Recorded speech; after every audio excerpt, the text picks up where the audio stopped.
For the ones who get it done, the most important part is the one you need now. And the best partner is the one who can deliver. That's why millions of maintenance and repair pros trust Grainger, because we have professional-grade supplies for every industry, even hard-to-find products. And we have same-day pickup and next-day delivery on most orders. But most importantly, we have an unwavering commitment to help keep you up and running. Call, click Grainger.com, or just stop by. Grainger, for the ones who get it done. Hello and welcome to Overtime Hockey Talk. My name is Mark Paul. My co-host is Justin Baker, and we are officially a part of the Hockey Podcast Network. So, woohoo, yay. Yay for the Hockey Podcast Network. My God, what a bunch of lucky sons of... Dude, talk about lucky. We're happy to be a part of the Hockey Podcast Network, and yeah, there's a whole bunch of other hockey shows that we will now have the opportunity to collaborate with, and so that will just bring you, our listeners, better content, and so we're looking forward to that. But on today's show, we are talking everything trade deadline. I know the trade deadline was 3 days ago now. The dust has officially settled, I think. I'm sure all the rumors come out about, ooh, this player was almost traded. Let's make them feel really uncomfortable about it. Marner. But I think ultimately dust has settled, and now these teams are set. We can look at what moves have been made. Some players have played 1 or 2 games for these teams. We can see how the possibilities of how they'll be utilized. And we wanted to talk winners and losers. Justin, before we jump in to our winners and losers at trade deadline, what was your feel about this year's trade deadline? Boy, I wanted to see more big names get moved, honestly, and more goaltenders. That was the most discouraging thing for me. I think we had a couple goalies moved, and unfortunately, your team was involved in a goalie trade. Yeah, I know. That one was a little questionable, but regardless, yeah, always love to see a little bit more goaltending action, especially considering leading up to that, you had a lot of guys like, I hope he's doing all right, but Connor Ingram, right? I mean, he obviously entered player assistance program in Utah. I figured, okay, cool. They're poised to make a move. I figured they could use a backup, and they want to make a push, right? So you don't want to ride Vejmelka all the way down, but I guess they're going to now. Yeah, not as many big names and goaltenders moving as I'd hoped. Yeah, the goalie market was like Mrazek and Dreger, but you might as well call him Drencher because he hasn't done much. Yeah. He's a minor league goalie who can be serviceable in a call up. Outside of the one good year that he had with the Panthers, he has not been very good. I think with this trade deadline, the most exciting portion of it was the fact that so many deals came through with it seemed like that's all the deals that are going to happen. Then it was, bam, and deals just kept coming through after 3:00. Yeah. And there was obviously a log jam somewhere, and especially Brad Marchand getting dealt kind of last minute to the Florida Panthers was a pretty epic trade. When you're talking about a guy who's a Hall of Famer, he's been with the same team forever, and he gets dealt last minute at the deadline, and that's just, can't make that stuff up. Dude, now it's almost become like Black Friday, right? Where initially the Friday or Monday, whenever trade deadline used to be in the past, right? It was always just like crazy deals. Everything happened on that day. Maybe 1 or 2 trades the night before, right? But nothing crazy. Now these last couple of years, it almost feels it's been a week and a half, 2 weeks, even a couple months sometimes prior to trade deadline. Season. Yeah, exactly. You start seeing more and more like big names getting moved a few weeks prior. And I get it, right? A lot of teams want to have more time with their guy that they make the move for, get him acclimated into the system. It makes sense. But that kind of took away that excitement. And I hate to say it too, took away a little bit of teams overpaying for some guys as well. And maybe there's a deeper conversation that can be had about the timing of the trade deadline. Because compared to every other sport, the NHL is very late. The NBA's already had their trade deadline. Why do they have theirs so much sooner than hockey? They actually start later than hockey, and they have theirs sooner. The NFL, I believe, trade deadline is week 6. Maybe it's week 7 now. Yeah, it's like halfway through the season, basically. It's very early, and that would be, it's so much different. And it's not like you can be like, hockey guys get hurt. Good Lord, football, somebody's getting hurt every single game. So that can't very well be the reasoning. It's just an interesting culture of let's wait as long as we really can before we cement our teams. Whereas another team, you're halfway through the year, I can see an argument for these teams should be settled by this point. And I think, but it is what makes hockey interesting because so many more teams are willing to trade players because there's not much time left anyway. Like right now, there's 20 games left. Some teams have fewer than 20 games left. So it's not that hard to be like, the last 20 games, whatever. But in the NFL, you can't be like, it's week 6. You've got 10, 11 more weeks left of the season. You can't just deal guys for parts because you need players. Same with the NBA. Like, you can't just deal guys. And if the NHL's trade deadline was in January, I think you'd see a lot fewer deals because teams would go, A, we're still in the race. I mean, that's a big thing. You're still in the race. And B, we still have half the season left. We need somebody here. Whereas in the NHL, they just go, there's 18 games left. We'll be fine. Yeah. We'll call a few guys up. The Chicago Blackhawks, they just called up their 2nd overall pick. So it's a different culture, but maybe a conversation to have in the future. Yeah, it's a good point. All right, let's get to some winners and losers from this year's trade deadline. Give me your first loser. Ooh, loser. Okay. I'm going to go hot. I'm going to go heavy right off the gate. I'm going to say the Boston Bruins are my first loser. Oh, interesting. Okay. All right. And why are they a loser other than losing a lot of players? Why are they losers in your book? I think part of it has to do with the Brad Marchand trade. Just rewinding the clock a little bit. You come into the season, we know the years they've had the last few years. They've been very competitive, top of the Atlantic Division. They've been a Stanley Cup contender for the last few years. Yep. You come into this season, right, the offseason, you're like, okay, we definitely need a number 1 center or at least a number 2 center. And then, of course, we could use maybe a little help on the back end. They go out and they get Big Z. They get Elias Pettersson. Or not Elias, Lindholm. They get the pieces, right? We all knew they were going to go after, and we think, okay, this team is definitely going to be in the race. They're going to be there. They're going to be a contender. Season fell apart early on, and they, of course, fire their head coach, bring in a new guy. All made sense, right? But this team still is in their prime. They still got guys like Charlie McAvoy, David Pastrnak, and I think just selling off the pieces they did just basically said, this season's done, and you know what? We're probably going to be done for a while, right? I mean, they made 8 trades. We don't even know if we're going to be competitive next season because we dealt guys like Brandon Carlo. We dealt off Charlie Coyle, who had term still left on it. So basically, but when Charlie Coyle's, in fairness, they got Casey Middlestat. It's not as if they just got a complete bum in return. He's got 34 points. I know he wasn't working out really well in Colorado, and he may not be the ideal Boston Bruin. Maybe he could get there. Sometimes you go to the right place and you get the right people around you and they can drive home that culture in you and change your mindset a little bit. But to your point, did they just trade their culture away? A little bit, right? Who's left that you go, oh, that guy's a Bruin? Maybe Charlie McAvoy, and that's about it, right? Yeah. Yeah, and it's not like him and Pasta have been there. It's their team now.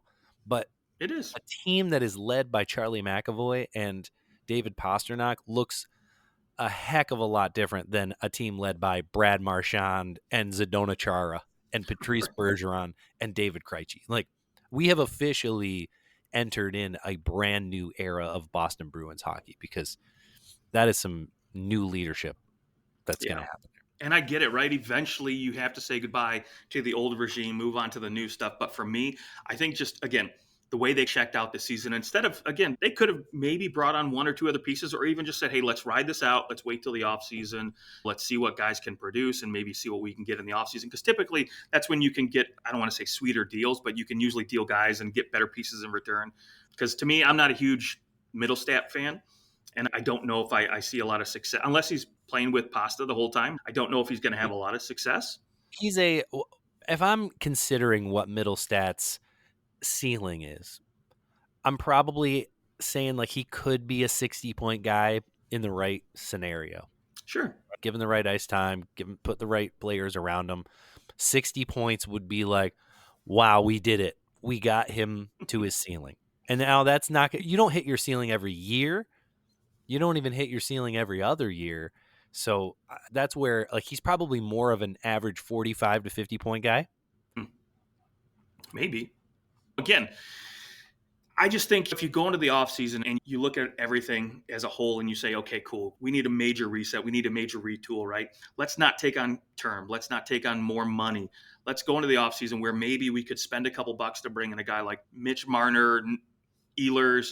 You could spend money on guys like just rip me to shreds if he decided dude. to go to Boston. Go anywhere else. Just don't Right. go to Boston. I don't think he would, but Go to Ottawa or Montreal or Detroit, and like it would be okay with me. Don't go to Boston. wouldn't that be something? But yeah, all that aside, right now, you're taking on more contract, you're taking on more term. So now you're making it harder to do that kind of retooling on the fly sort of thing. And you're taking a chance on a guy who, again, he was put in a good situation in Colorado with a lot of good players, Arturi Lehkonen, Miko Rantanen for a short time, right? And so he had opportunity to succeed. There was just a lot of lack of continuity in Colorado this season with injuries and players coming in and out. Sure. So and with the Rantanen talk, I get it. Like there was just a few players weren't playing maybe to their top, and a little bit difficult to play in that and be a new guy coming into that too. Yeah. But we'll see. He's going to be there for at least the next 2 seasons, including the rest of this one. He's got some potential at least. He, out of any player that they acquired, he has the most potential to actually step in and play in their top 6, be an impact player. Sure. Absolutely agree with you. He does have potential. He's obviously younger than Charlie Coyle, but he's still 26. Right. He's not a spring chicken by any means. Yeah, I get that. And obviously, the way the Brad Marchand thing went down, too, for me, just put a bitter taste in my mouth. I already don't like Boston to begin with most days. But to treat a legacy guy like this, where you heard the rumors, and I don't know how much validity there really was to this, but if there's any at all, it just doesn't leave a good taste in my mouth because he comes to them and says, hey, you know what? I'm willing to sign an extension. Here's what I want. They say no. And then he comes back, asks to speak with management, presidents, whomever, Cam Neely, and said, hey, you know what? I'll concede a little bit. Can you guys concede? And they're like, no, sorry. See you later. We're not conceding at all. Bye. And I get it. It's a business, right? You're going to have to sometimes make tough decisions. But I think when it comes to legacy players like that, and he's still a quality player, right? He's still no slouch. So if you can get a 50-point guy, I'm sure he was probably willing to come in maybe $6-7 million.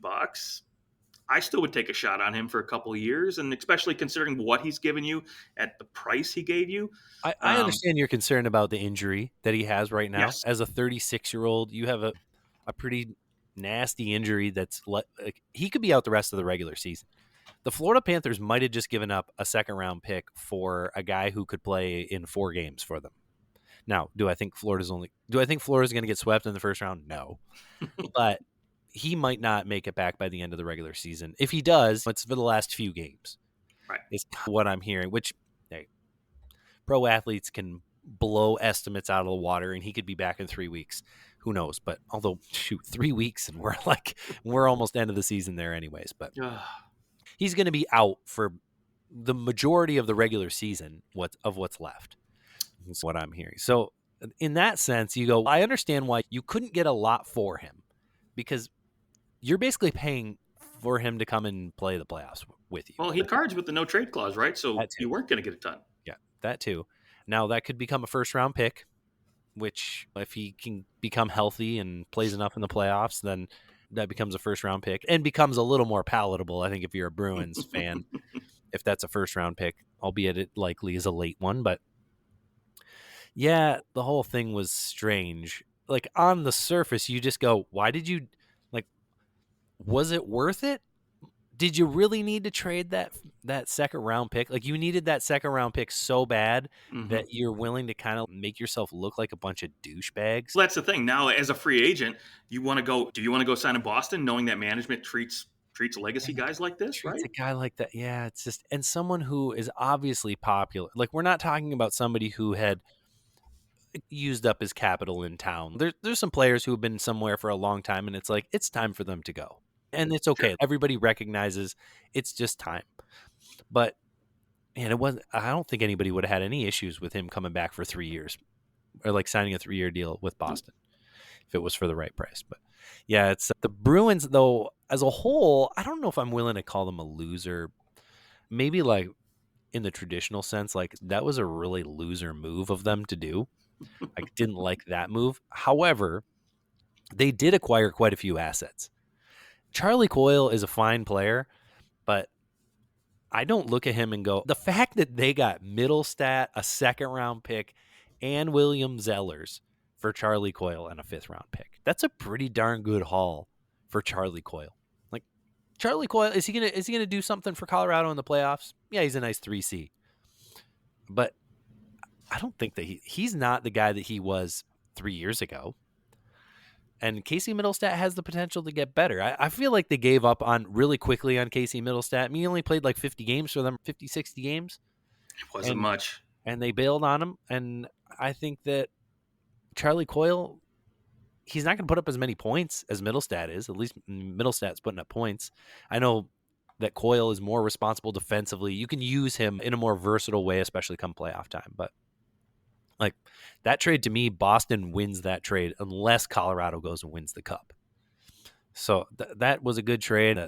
They got a 1st-round pick for Brandon Carlo along with Fraser Minton. Like, they got a decent haul for a guy who's like a maybe like a number 3 defenseman, 4th defenseman, who's a full-on stay-at-home. Like, he does not leave his home. He is a homebody, Brandon Carlo. And he's not as effective as he was even 2 years ago. The Leafs paid a premium to bring in Brandon Carlo. So I do think they did some good things on this day. However, I think to your point, even if that is true, they spoiled it all at the last minute. Well said. All right, let's go winners. One of your winners. Winners, okay. Gosh, I called this trade already, and I don't want to pick the obvious winner, right? You could just pull Dallas's name right now and just say that, but I'm going to say the Toronto Maple Leafs. You talked about them a little bit. Personally, I like the Carlo move.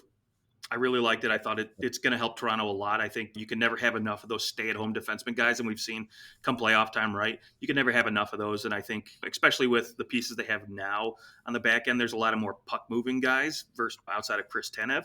So having another one of him is certainly not going to hurt you.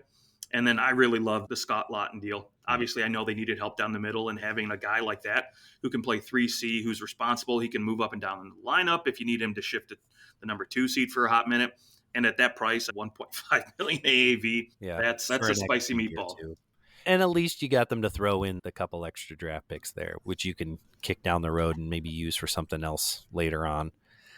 Yeah, I thought that the Leafs did what they needed to do. Like, they didn't do anything really sexy. Scott Laughton is not the sexiest player, but he's the guy who you can bring in and he'll do a job. And they really needed that. They just had no one that could drive that third line at all. And Max Domi wasn't cutting it. And I think it puts Max Domi in a really bad place when he has to play a 3C type of role. He's just not. That's not him. And they desperately needed a defenseman. And that was just the going rate. Like, who else were you going to find that could play D for you? Also, knowing you have to find somebody who wants to go to Toronto if they have any kind of no movement. A lot of players don't want to go to Canada. So you got to find a guy who can go to Canada. Yep. And I think that they did that. I thought that they made the right moves, and I was happy for Kyle Dubas, who gets a couple of his guys back. Connor Dewar and Connor Timmins. Gets all the Connors over on his team. Everyone born in, those Connors, they're all born in like 2000. Everyone was naming their kid Connor back then.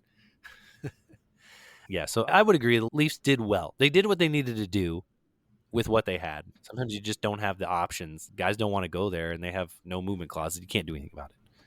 So right. I thought they did pretty well. I wanted to know, before we go any further, I think we should jump into the biggest trade of the day, which was, of course, Miko Rantanen getting dealt to the Dallas Stars for a couple first-round picks and Logan Stankoven.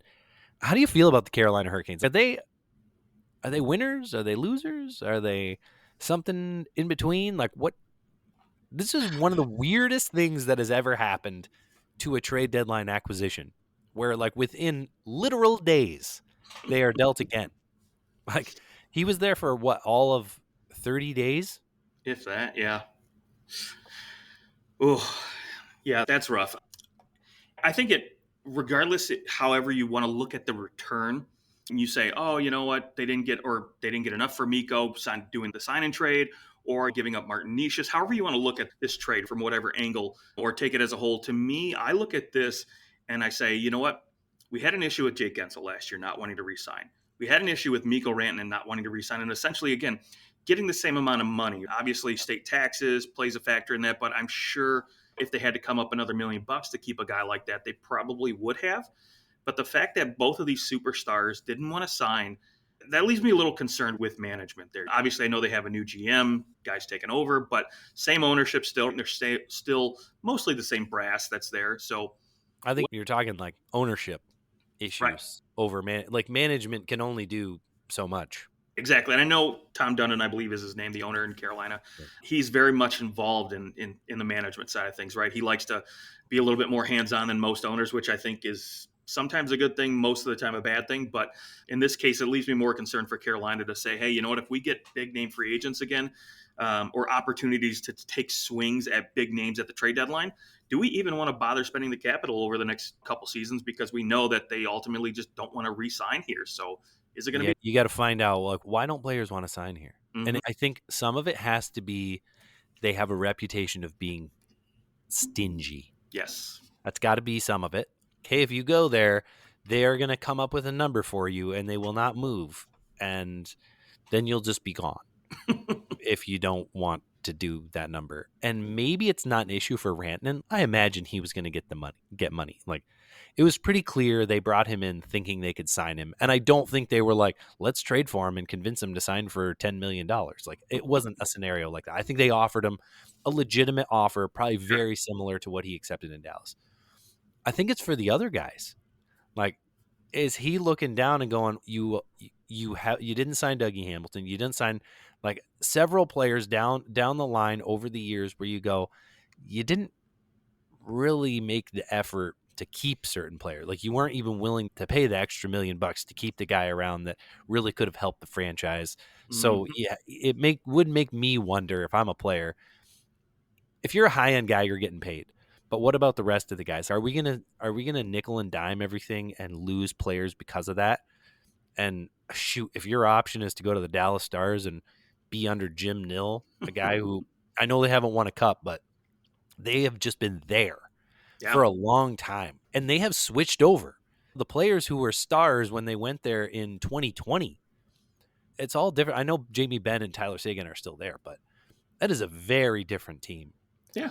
And he drafted and he built that team on the fly. Like, how many teams can say we went to the finals and then we went again with a totally different team 4 years later, and like we produced all those players from our system? Like, it almost, you know what it makes me think? Ken Holland was always this, oh, look at everything that he did. Like, he built this system underneath, and they just had so much talent brewing that they could let guys stew in the minors and bring them up, and they were, dude, I think it was Jim Nill. Because Jim Nill was the assistant GM. Yep. He was the one who was in charge of the draft. He was in charge of scouting. He told me personally, like, I went to Russia. I was scouting these guys and going to places where no one else would go. And that's like in the 90s. And I wonder how much was him. Like, now that we're looking at how the Dallas Stars run their organization versus how the Edmonton Oilers were run when he went over there, and how the Red Wings were run once Jim Nill left for Dallas. Like, the Red Wings just started, they signed guys. That's when they gave Darren Helm and Abdelkader 15-year deals. And it seemed like at that point, think about who actually came up through their system after Jim Nill left. Dylan Larkin, that's about it. Larkin. And Larkin was like, he didn't come through their system. He played at U of M, and then he started playing for the Wings. Like, he was a great pick. Don't get me wrong, but he wasn't really, and he was developed at the pro level. He didn't have to go through the minors and do that whole thing. Whereas, and the Dallas Stars just seemed to have that same kind of vibe that the Wings had in like 90s, 2000s, where it was like, we know how to produce players. We pick our guys and we turn them into what they can be, the best that they can be. And so it always makes me wonder, how much was Jim Nill actually the brains? Not that Ken Holland did nothing by any means, but what impact did he have that maybe we don't recognize? Holland gets all the credit. He gave up a lot of draft capital to get Miko Rantanen, so we're going to see how good of a drafter he really is now. 2 points in his first game with the Dallas Stars, so already working. And, oh my gosh, like him on the power play, that rocket that he had from the circle on his goal. I'm excited. Yeah, I'm excited. This will be fun. Okay, before we get to more losers, let's take our break and read our things here. I'll cut that part out and we'll just go into it. So yeah, you go ahead and read your script, and then when you're done, I'll read mine. All right. So Mark, this NHL season has been as predictable as a puck rolling on its edge. No one knows where it's going, right? But that just means there's time for your favorite team to figure things out and games left for you to get in the action at DraftKings Sportsbook, an official sports betting partner of the NHL. It's super easy for the first-timers to get started. Try betting on something simple like picking a team to win. Go to DraftKings Sportsbook app, select your team, and place your bet. And if you are new to DraftKings, listen up. New customers bet $5 and get $150 in bonus bets instantly. Love free money. Now here's the call to action. Download the DraftKings Sportsbook app now and use the code THPN. That's code THPN for new customers to get $150 in bonus bets instantly when you bet just $5. Only on DraftKings. The crown is yours. Gambling problems? Call 1-800-GAMBLER. In New York, call 877-8-HOPENY or text HOPENY 467369. In Connecticut, help is available for problem gambling. Call 888-789-7777 or visit ccpg.org. Please play responsibly on behalf of Boot Hill Casino and Resort, Kansas. 21 plus age and eligibility varies by jurisdiction. Void in Ontario. New customers only. Bonus bets expire 168 hours after issuance. For additional terms and responsibility gaming resources, see dkng.co/audio. NHL and the NHL Shield are recognized trademarks of the National Hockey League. NHL and NHL team marks are the property of the NHL and its teams. Copyright NHL 2025, all rights reserved. All right. Good work. That was a lot of numbers. No practicing. That was a lot of numbers. Yeah. And if there's any word that you messed up on, I can actually just go in and change the word, and it'll just use your voice and use AI to switch it. You're a gem. Yeah. Okay, my turn. Hey, hockey warriors, ever feel like your off-ice training is stuck in neutral while your game deserves overdrive? What if I told you there's an app that's like having a world-class strength coach in your pocket without the $500 price tag? Let's talk Alpha Progression. Look, we're all about no BS hustle here. That's why Alpha Progression is the ultimate wingman for packing on muscle. Built by competitive bodybuilders and backed by science, this app cuts the fluff and delivers laser-focused programs to make you stronger, faster, and harder to knock off the puck. It was actually the 2-time Apple App of the Day, and it dominates Germany as the top-rated fitness app, and now they are bringing it worldwide. They have custom plans for hockey-ready muscle. You just tell it what gym you're in, what equipment you have, and it will create an entire program for you. I've actually been using it for the last week. It's been really awesome. It tracks your rest periods. So if you're resting for too long, you're lazy like me, and you're like, oh, it's been 2-3 minutes since I did anything. I'm still swiping on my phone. It gives you a notification and says, your rest time is over. You lazy sack of... No, it doesn't say that. It says your rest time's over. It has smart progression too, which is really cool. It'll tell you, based on what you did last week, here's the weights that we think that you should do for this rep range. It's awesome. You can log all your workouts, and right now, Alpha Progression is hooking up you with 20% off, our listeners, for your first payment. You can go to alphaprogression.com/overtime to unlock the 2-week free trial.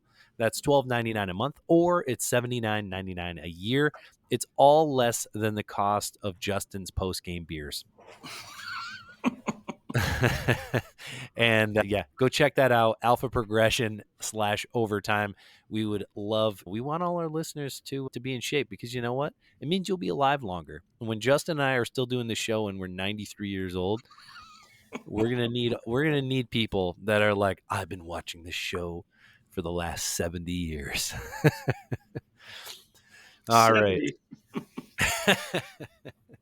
All right, let's get back to our losers. Who else do you have as a loser here, Justin? I hate to say it, but my Detroit Red Wings, honestly. I don't want to I pick on think any they're the Detroit. biggest loser of the day, to be honest. Oh, I don't know if I'd go that far, but yeah, they're up there. That's for sure. Top 3 loser of the day for me instantly. But listen, the biggest reason for me is, again, we all know that they're my go-to team, right? And just having watched what they've been through this year, changing coaches, the streak they've been on to try to climb back into the playoff race. And I know Steve Yzerman does not like to overpay for assets. Really, you make a couple moves, and really all you do is you take on a little extra salary as part of a third team, and you bring back Peter Mrazek and Craig Smith, and essentially you're giving up a 25-year-old that, yeah, I know he just probably wasn't in the cards. He wasn't going to work out, and we've been struggling to find a fit for him. But to give up on a guy like that, a first rounder, so quickly, and really bring on more salary as essentially a backup goaltender in Peter Mrazek, that hurt. And then not only that, but then again, going back to what this team's been going through and how they've climbed back in, and you don't go out and make a move or don't bring in something for them to say, hey, you know what, guys, here's a little help. You guys have you've worked hard, you made moves, you've climbed back in there, but here's the reward, Craig Smith. That's just that's your reward for good work. And then to me, that just was just so disheartening. I wasn't expecting them to go out and try to pull off a move and bring in Miko Rantanen or even Charlie Coyle, big name like that. But would have liked to have seen something. Even like Brandon Carlo would have been nice to have on the back end to help solidify that deep. That would have meant you would have had to trade your first round pick. Would you be okay with that? And that Yzerman basically said, I wasn't going to be okay with that. I'm not trading a first round pick to make the playoffs. No, and I wouldn't expect them to, because we're not really in that position where if you get into the playoffs, right, you could make some noise. We're not one of those teams similar to Columbus, maybe even Boston, if they had gotten in, right? They weren't going to make any noise. But you're not like the New York Rangers going, I know where we are in the standings. We need a bump to get in the playoffs. But if we get in the playoffs, we could legitimately go to the finals. Right. Absolutely. We could find ourselves. Yeah. But you know what? Even spending a couple second rounders, maybe even shipping off, again, a Joe Veleno, right, to bring in something of significance back would have felt nice. Yeah. Okay. So on the Craig Smith portion, Craig Smith actually is having a very underrated year. He's played really well, and his numbers, especially possession numbers, like things are up for him. Things are going well, and I think he will be a good fit for Detroit. Detroit did need some help in their bottom six. Nobody can score in their bottom six. At least Craig Smith brings some ability to score when there's not much there. He's got 9 goals in 40 games for a bad team. A guy who can score a goal every 4th game, that's more than Detroit's getting from some guys down in their bottom 6. So that helps. The Mrazek, that one just doesn't make any sense to me. Like, no. He's at 14 goals saved below expected. Like, he is in the negative. He's on a bad team. His goaltender, who's the guy who plays in Chicago? Arvid Soderblom. Oh, yeah. He's at almost 5 goals above expected for Chicago. So, yeah, you can have bad stats elsewhere because so many good chances are happening against you. But that's the point of that stat. Like, it just shows you how bad Mrazek's been. Yeah. So, for example, a big trade that I would have liked to have seen maybe Detroit make was like Vancouver and New York, right? They traded Carson Soucy to New York for a 3rd-round draft pick, right? I would have liked to have seen something like that for Detroit, where you bring in something he's a 4 or 5 defenseman, and you say, here's a little help, a little relief on the back end, just to say, great job, guys. Yep. Or like the Kings. They went out and they got Kuzmenko. He would have been Kuzmenko has scored 30-plus goals in this league. Right. I know he's not doing it right now, but there's some possibility there, and they didn't give up too much to go get him. They gave up a 3rd-round pick, and they even got a 7th-round pick in return. No, I know $5.5 million in cap space, but Philadelphia held half of that. He is a UFA at the end of the year, but a 3rd-round pick, like, it seems like you should be willing to pay a 3rd round. I understand a first, leave your 1st round alone, even your 2nd rounder, but a 3rd-round pick to bring in a guy who could maybe score 5 to 8 goals through the rest of the regular season wouldn't be so bad. That's the kind of move I was hoping they'd make. And the move that they made was completely puzzling. I don't know why they want Peter Mrazek. I have no idea. I mean, he's not good. He is not good at all. No, he's a number 3 goaltender. That's what he is at this point in his career. And I think that's why, obviously, Chicago was more than happy to bring in Spencer Knight. But in all reality, that Alex Lyon's probably leaving this season, right? But I would much rather see the Wings take a chance in free agency or make a move in the offseason. $6.1 million. Like, I know. It's a lot of money to take on. And who knows, maybe their plan is to buy him out in the offseason. Maybe they're thinking ahead that way. Even if you're buying him out, it's still going to cost you something, right? So he sees something in him that no one else sees. I don't know. Yeah, that was a strange one. I did not like their deadline, and it just doesn't look like every game. It seems like Detroit it gets worse. I went to the game against Carolina on, it was like last Tuesday. After that game, it was funny watching that game. I turned to the guy that I was with, and I was like, dude, Rantanen's getting traded. He looks like he wants to be anywhere else right now. He was coming down the middle of the ice, and he went to drop the puck back and just dropped it back to absolutely no one. There was no one behind him. It was the weirdest. Like, there was other He's times expecting Cale Makar back there, but he didn't show up. And he just left. Like, he just skated off the ice after getting bumped. And you can tell when a player is totally checked out. Like, he would get the puck and wouldn't do anything with it. And what wasn't going. And now he's a guy who can win some battles. Like, he, at one point in his career, was one of the best 50-50 puck guys in the league. I mean, you could not win a puck battle with him in the corner. And I think that's gone away a little bit, but I wonder if that's, hey, I want to make sure that I have this next contract locked up before I go and try to hurt myself. But he looked so disinterested. But on the flip side, Detroit looked lost in that game. The whole second period. Now, I do have a problem when the crowd boos. Just, I don't like how my team's playing. Let's boo them. Right. Like, I don't love that. But the crowd was booing hard. It was fun. I don't think I haven't been at a game for the Red Wings where the crowd boos that often, and they are booing the Wings. It was like people were pissed. But now I was like, this is what Carolina does to teams. They make decent teams look terrible. They make good teams look like, what's happening? Why aren't we playing better? That's just how they play. Yeah, that's their style. They really hamper you, but they just, Detroit just didn't look like they were that interested. And I get it, it's a Tuesday night, 59th game of the season. I know it's hard, but those are the games you got to win. And they ended up coming close. Fortunately, Carolina couldn't get much going either, but it was just a slogging. It just was slow and boring. When I was watching them, you go, this team is not good. They're not a good team. Like, they could make the playoffs. Like, I would say Washington Capitals last year, they were not a good team, and they made the playoffs. Right. The Red Wings are not a good team. They just are not. Their power play is really fun to watch, and that's about it. And their power play has carried them up to this point. Yeah. Yep. So I do understand why Steve Yzerman is, I don't want to give up a bunch of picks for this, but at the same time, didn't you build this team a little bit? Like, you have had a hand in it the last 6 years. 6 years, yeah. I understand those first probably like 3 years, he just had to get rid of guys. But there should be something to like here. And I'm still not feeling like there's a lot to love. There's glimpses, Raymond, right? Maurice Sider, but that's been the case for 5 years. We're like, we like those picks. And not much else. Yeah. Joe Veleno Veleno's an Yzerman pick. Is he? Yeah. Was he? He was the same year as Zadina, or Zadina, was that his name? Oh, yeah, Philip Zadinov. Yeah. Oh my gosh. Zadina, yeah.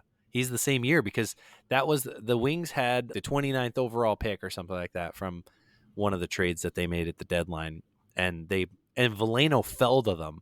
I remember Veleno was like maybe ranked 18th or 20th or something like that, and he fell all the way to them, and they picked him.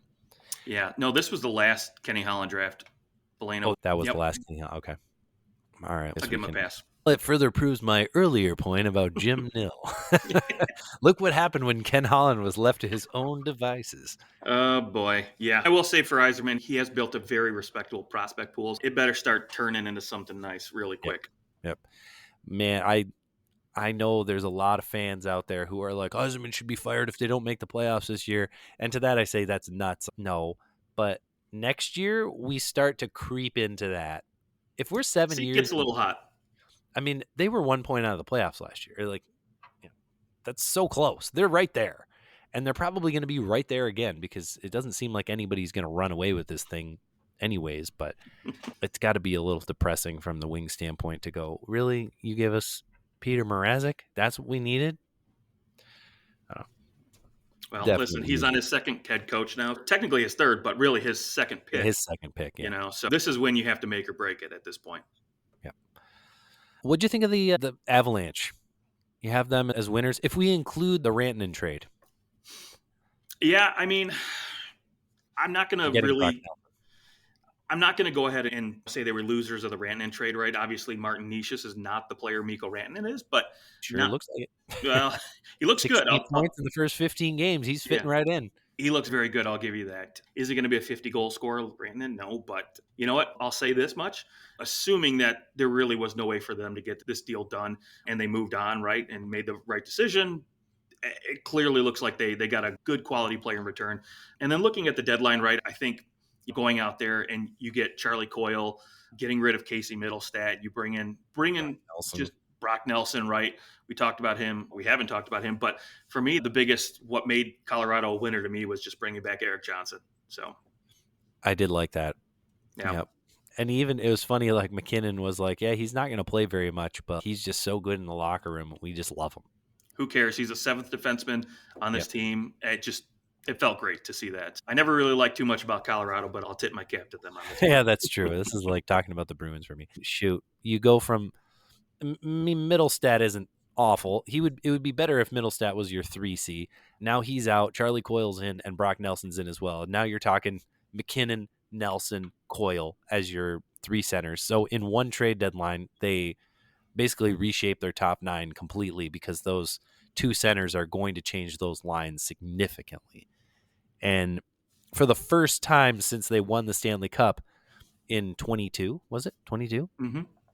Yeah, for the first time, they have 3 real centers, 3 legitimate centers. Since Kadri left, they've been looking really for 2 centers, but definitely since that time they have not found those spots. So that is huge for Colorado. I think out of any team, they changed their team the most. Yes. Did Toronto have a nice deadline? Did they get the guys they needed? Yes. But did it change the face of anything? No.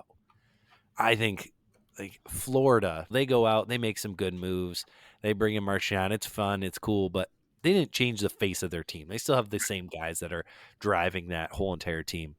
The Avalanche, yeah, you still have McKinnon, but you flipped Rantanen, you brought in Nicias, you now have Brock Nelson, you've got Charlie Coyle. Like, those are some big pieces. All of those guys could play in your top 6. I know they won't have that happen, but they really changed the face of their forward group over the last 24 weeks. Yeah. And especially at deadline. Yeah, so here some breaking news.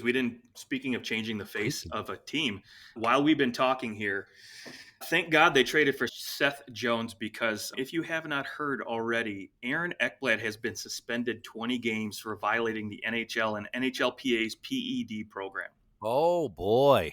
20 games. That's the rest of the year. Rest of the season for him. He is gone. Wow. Performance-enhancing substances program he violated. What do you want to bet? He's like, I didn't even know that powder had stuff in it. Yep. He's had a lot of weird injuries. A lot of times when guys get injured, they hop on something, not necessarily on purpose, not trying to break the rules, and they end up with other things in their system because they get it from strange places. But who knows what happened? I'm sure we'll find out more. I love when we break news on our podcast. Well, here's what he said in his statement. He said, the news that I failed a random drug test was a shock. Ultimately, I made a mistake by taking something to help me recover from recent injuries. I didn't even know that. Without first checking with the proper medical and team personnel. That's exactly what happened. See, that's all. It seems to be the case. You get injured and you go. There are stuff that you can legitimately works. So you get some form of a human growth hormone that helps your tendons in your muscles to grow back more quickly. And it's not sold as that. You get bit. You done got bit there, Aaron Ekblad. Whoops. And it only costs, what does he make a year? 7.5? Seven something, yeah. Yeah, so it'll only cost him like $1.5 million. That's a big woo. $2 million mistake there, Aaron. Whoops. So he'll be back for the playoffs, though. Yeah, he'll be back for the playoffs, but if they make it. This might hurt. I don't really know how much it's going to hurt their Dude, chances. he's going to be like incredibly healthy, walk right in, and people are going to be like, the Panthers got a healthy Marchand and a healthy Ekblad and a healthy Kachuk who haven't played in 20 games. They look like it's game one of the regular season right now, and they're like they're feeling great, no bumps, no bruises. They're gonna cruise on whoever they play in the first round. Yeah, but here's the thing, though. So you lose Ekblad. Obviously, he's your top. He and Forsling were your top defensive pairing, whatever you want to call it. I wonder how much this might hurt their chances to lock up that number 1 seed, because I'll tell you what, I picked Toronto to win that at the beginning of the season because I do not want to have to play Tampa in the first round. That's all I know. Yeah, no, for real. And the Panthers, up to this point, they've won 6 in a row, lost a couple in a row, but a game in hand on Florida, 4 points back. Yeah, it's Ekblad is maybe a little less important than people think. Aaron Ekblad, the first overall pick. He's a great defenseman, but you're like bringing in Seth Jones. I think they'll be okay from that standpoint. It hurts, but they'll be able to figure it out. They're not going to miss the playoffs or anything. No, not at all. 18 games left. Yeah, Ottawa's not sneaking up on anybody. I'll tell you that much. No. Yeah. Yeah, it'll be. I sure hope that Toronto can grab that top spot. Like I think that's the one thing they haven't been able to do. It's like get that top. Did they have that top spot when they beat Tampa 2 years ago? No. Nope. Boston Bruins. Yeah. When's the last time the Leafs won their division? Oh gosh, like it's got to be 100 years ago. I'm scrolling back. I want to see. Last time Toronto Maple Leafs won their division. Like 2 maybe? Not even the Stanley Cup. Division championships. They won it in 2021. Oh, yeah. No, that was the COVID year, wasn't it? No, it wasn't. 2020. Oh, yeah. They won their division. Remember, they won it the year that it was the Canadian-only division. Oh, yeah. The Scotia and then they played North. Montreal and dumped the bed. Lost the last 3 games in a row. Yeah. They lost. Doesn't count. Yeah. I would say you're right. That one really just doesn't count. Yeah, that was a strange year, and there was also not that many good Canadian teams walking in. All the Leafs lost to. Yeah, the last time they won the Atlantic, then was 99-2000, and before that, 1938. Stop. How has a team? Answer me this? How is a team that's won the Stanley Cup 12 times? 13. How have they won their division 6 times? That's hilarious, and they won their division in 33, 34, 35, and 38. So they went 62 years without winning a division. And now they've gone. It hasn't even been that long since they won the cup. Wow. Weird thing. They're just like, regular season. Maybe. That's wild. So all those those teams, they had a team that won the Stanley Cup 3 years in a row. That team didn't win the division once. That's unbelievable. That is crazy. Wow. That is crazy. I did not know that. They learn something new every day. They have never won their conference, and they've never won a President's Trophy. Now that I did know the President's Trophy. That's not surprising, knowing how little they win the division. You got to win your division to win your conference. That would be important. Wow. So, all right. Any final thoughts before we get out of here? Man, just, you know what? Can't wait for the rest of the season to play out. I'm really pulling. Obviously, I know they were my sleeper pick to win. They were my pick to win the Stanley Cup, the New York Rangers. They get in. We'll see what happens there. And as I called it a couple shows ago, would love to see the Rangers and Wings in the wild card.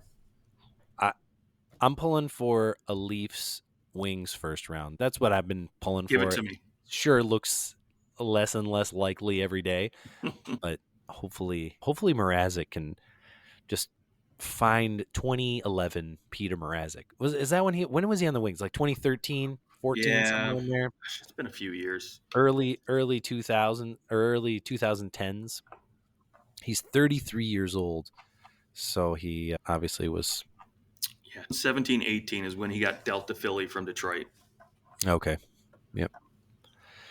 Yes, good old Peter Mrazek. And he had a year with Detroit where it was like, oh, Peter Mrazek could be their goalie of the future. Yeah, 54 games, 921 save percentage. Yeah, But, there it was. 15-16. Yep. And 14-15, he had a good year backing up. Oh, who would have been? Jimmy Holland.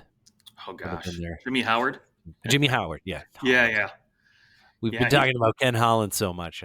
Oh, gosh. Yeah, he looked all right in Carolina, too, for a hot minute. Yeah, that's right. Gosh, he could never stay healthy. That's for sure. Which seems to be Carolina's issue with goaltenders always. And, for real. And he left Detroit because he just was a little bit of a head case for a little while. Yeah. He just couldn't line up. And that was Mike Babcock was there for some of that, remember? Maybe that was why he left. Babcock didn't like him. Then Babcock left. Yeah, he left because of Mrazek. I'm going to go to this team that's terrible. I'd rather be on the Leafs than be with Mrazek. Oh, dear. All right, that's our show at OT Hockey Talk on X and on Instagram and TikTok. Thanks for listening. Subscribe to the show, and we'll talk to you guys soon.